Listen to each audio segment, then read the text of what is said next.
If you're having trouble with masks not working and your adjustments are affecting your entire image, this video is for you.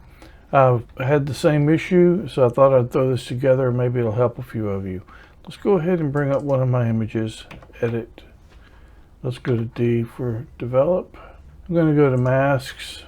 I'm going to add just a radial gradient just for the heck of it. I'll put a little splash of light here for dimension on this image.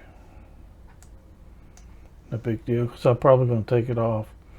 Now, this is how I would normally have done it. Now go down to exposure, and you can see it's affecting my entire image, not just the area I wanted. Minus 24.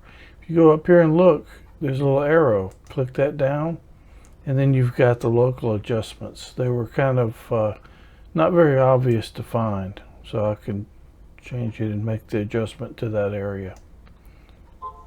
If you want to add another one, you can click add to your same mask, which is pretty nice. I hope the short video helps some of you. Have a good day.